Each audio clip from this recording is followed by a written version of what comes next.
Hello students, you're most welcome. इस video में हम प्रॉफिट और लॉस के इम्पोर्टेंट टाइप्स कवर करने जा रहे हैं और ये पहला वीडियो है जिसमें हम टाइप 1 कंप्लीट करेंगे।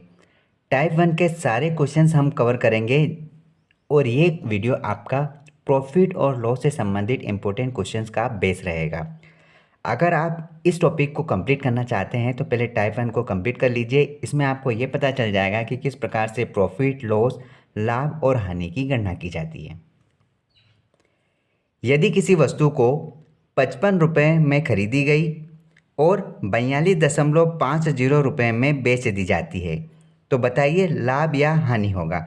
देखो, सबसे पहले लाभ और हानि निकालने के लिए हमें किसी वस्तु का कॉस्ट प्राइस मतलब कि क्रय मूल्य और उस वस्तु का सेलिंग प्राइस मतलब कि विक्रय मूल्य का पता होना ज़रूरी है। और एक बात हमेशा ध्यान रखना कि लाभ और हानि चैप्टर में जो भी गणना होती है वो क्रय मूल्य पर डिपेंड होती है। क्यों?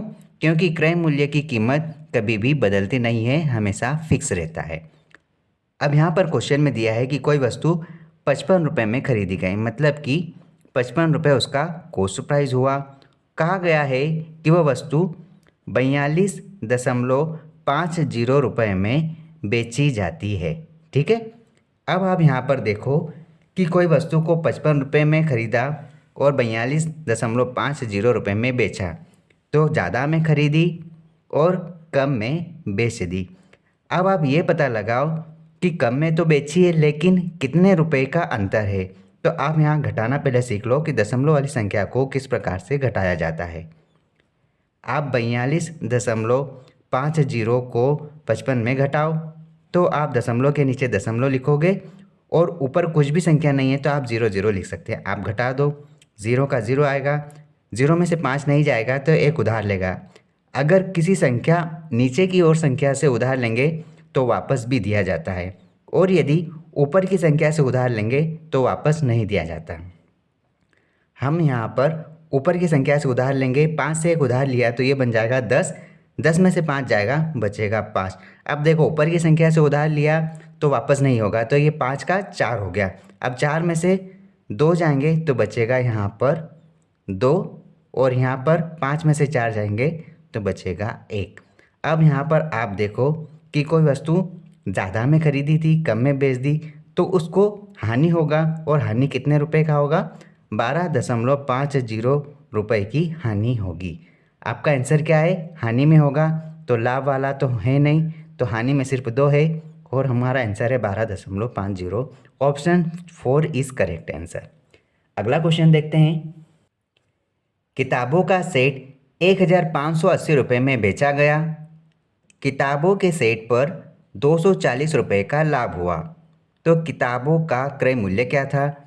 देखो, यहाँ पर बात है किताबों का जो सेलिंग प्राइस है, सेलिंग प्राइस की कीमत यहाँ पर दे दी है 1080 रुपये। ठीक। और कहा गया है कि इस पर प्रॉफिट जो कि 240 रुपये का हुआ है। अब आप देखो यहाँ पर लाभ और हानि की गणना किस प्रकार होती है। जब किसी वस्तु पर लाभ होगा मतलब कि कॉस्ट प्राइस है, इस कॉस्ट प्राइस पर अगर हम लाभ हो जाता है हमें तो वह वस्तु हमारी सेलिंग प्राइस हो जाती है। ठीक है। एक तरीका ये है। दूसरा तरीका ये है कि किसी वस्तु को हम बेचते हैं, उसकी जो सेलिंग प्राइस है उस सेलिंग प्राइस पर हम अगर कॉस्ट प्राइस मतलब कि क्रय मूल्य की कीमत को घटा देंगे तो वो हमारा प्रॉफिट निकल जाएगा। तो हमने यहाँ पर क्या किया है, सेलिंग प्राइस में से कॉस्ट प्राइस घटाया तो हमको यहाँ पर प्रॉफिट मिल गया।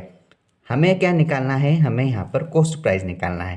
देखो, किसी वस्तु को बेचा, सेलिंग प्राइस किसी वस्तु को बेचा और उस वस्तु पर 240 रुपये का फ़ायदा हुआ, मतलब कि उस वस्तु को कहीं ना कहीं किसी रूप में ज़्यादा रूप में बेच दिया है, मतलब कि इस वस्तु में प्रॉफिट हुआ है। तो आप प्रॉफिट की वैल्यू अगर घटा दोगे तो हमको वो कीमत मिल जाएगी, वो प्राइस मिल जाएगी जिस पर उस वस्तु को ख़रीदा है।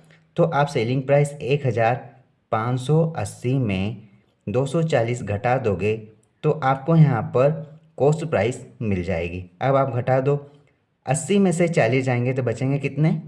40 बचेंगे।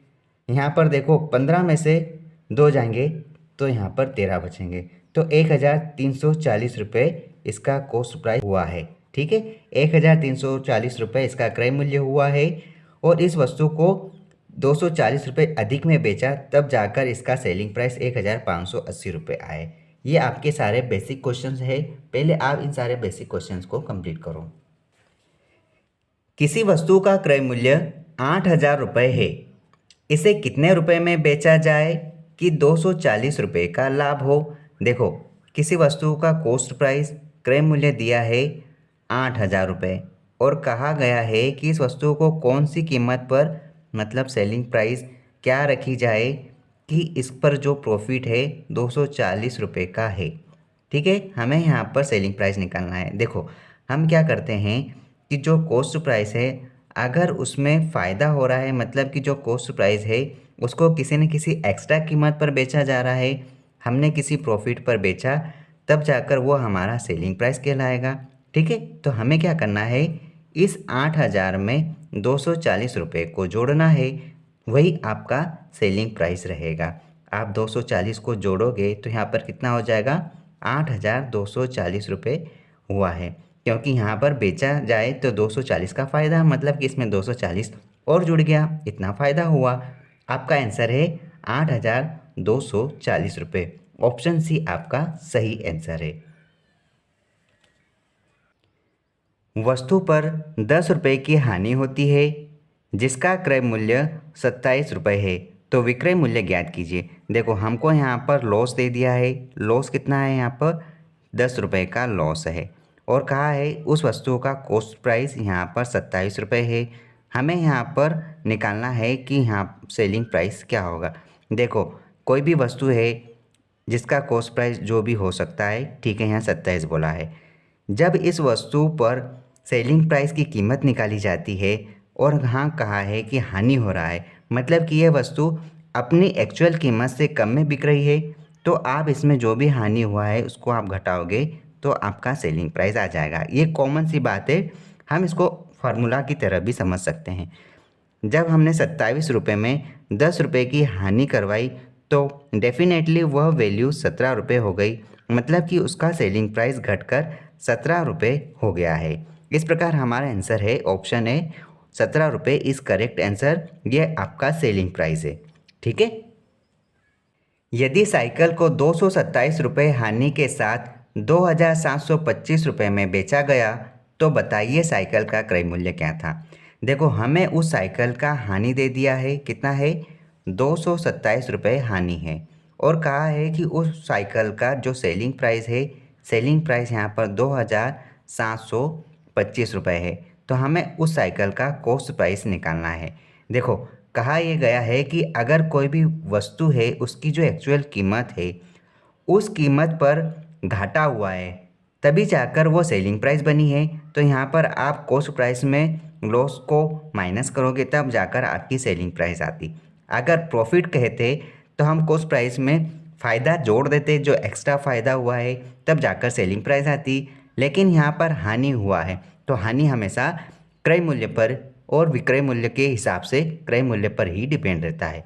तो यहाँ पर जो भी कॉस्ट प्राइस है उस कॉस्ट प्राइस को निकालना है, तो हम कॉस्ट प्राइस को एज इट इज़ लिखेंगे। हानि हमारा 227 रुपये, हमने इस पर हानि कर दी, तब जाकर प्रश्न के अनुसार 2725 रुपये सेलिंग प्राइस आएगा। अब देखो, आपको करना क्या है, ये जो भी कॉस्ट प्राइस है, ये कॉस्ट प्राइस अपने आप में 100% वैल्यू होता है। इस वैल्यू को निकालने के लिए हमें क्या करना पड़ेगा, 2725 रुपये, इसमें से आप इसको जोड़ दो तो ये जुड़ेगा, तो 227 रुपये एक्स्ट्रा आप जोड़कर जो भी वैल्यू आएगी, देखो 7 और 5 12 के 2, इकाई के अंक पर 2 है, मतलब कि ए और सी आंसर कट जाएगा, इन दोनों में से एक वैल्यू आएगी। यहाँ पर आप सेकंड यूनिट निकाल लो, दहाई का अंक, देखो 2 और 2 4, मतलब कि आपका आंसर यहाँ पे क्या आना चाहिए। आप देखो यहाँ पर मैच हो रहा है या नहीं। देखो, 7 और 5 12 के 2 हासिल का आया 1, 2 और 2 4 और 1 हासिल का था, ये 5 हो गया जुड़ के, तो 52 आ रहा है, मतलब कि ऑप्शन डी आपका सही आंसर है। हम पूरा आंसर सॉल्व करते हैं। 7 और 2 9 और 2 2952 रुपये, ये आपका कॉस्ट प्राइस है। ये सारे बेसिक क्वेश्चंस है जो आपके प्रॉफिट और लॉस के चैप्टर को अच्छे तरीके से डेवलप करेगा। अभी तक हमने जितने भी कंप्लीट किए हैं क्वेश्चन, इसमें हमको ये कॉन्सेप्ट क्लियर हुए हैं कि किस प्रकार से लाभ, हानि, क्रय और विक्रय की गणना की जाती है। एक लास्ट क्वेश्चन देखते हैं। किसी वस्तु को 6,66,300 रुपये में खरीदा जाता है तथा 6,82,500 रुपये में बेचा जाता है, तो लाभ ज्ञात कीजिए। देखो, लाभ या हानि ज्ञात करने के लिए हमको सबसे पहले उस वस्तु का क्रय मूल्य और उस वस्तु का विक्रय मूल्य ज्ञात होना जरूरी है। आप यहाँ पर देखो, क्रय मूल्य कितना है, 6,66,300 रुपये और विक्रय मूल्य कितना है, 6,82,500 रुपये है। तो आप इसको पहले सरल करो। आप इसका रेशियो लेकर भी आप इन दोनों को सरल कर सकते हैं। देखो, 0 से 0 गया, 0 से 0 गया। अब इन दोनों वैल्यू का डिफरेंस देखो। देखो, 6 लाख ये भी है, 6 लाख ये भी है, तो 6 से 6 तो आप काट दो, क्लियर, कोई दिक्कत नहीं है। अब यहाँ पर देखो कि यहाँ 82 और यहाँ 66 है, तो आप बड़ी वैल्यू में से छोटी वैल्यू को घटाओगे तो यहाँ पर देखो कितना आ रहा है। यहाँ पे यहाँ 12 में से 6 जाएंगे तो बचेगा 6, ठीक है। और यहाँ पर देखो 5 में से 3 जाएगा, बचेगा 2। अब देखो 12 में से 6 गए तो यहाँ 6 बचा, वापस एक इसको दे दिया तो 7 हो गए। 8 में से 7 जाएगा, बचेगा 1, मतलब 162 यूनिट आया। और यहाँ पर आप देखोगे 16,200 रुपये है, मतलब आप ऑप्शन सी आपका सही आंसर है। आप रेशियो के अकॉर्डिंग भी यूनिटों को सरल कर सकते हैं, छोटा कर सकते हैं। इस प्रकार से आपने जितने भी क्वेश्चन कवर किए हैं, ये टाइप 1 है। टाइप 1 हमारा पूरी तरह से कंप्लीट हो गया है। अगले वीडियो में हम टाइप 2 कवर करेंगे। All the best.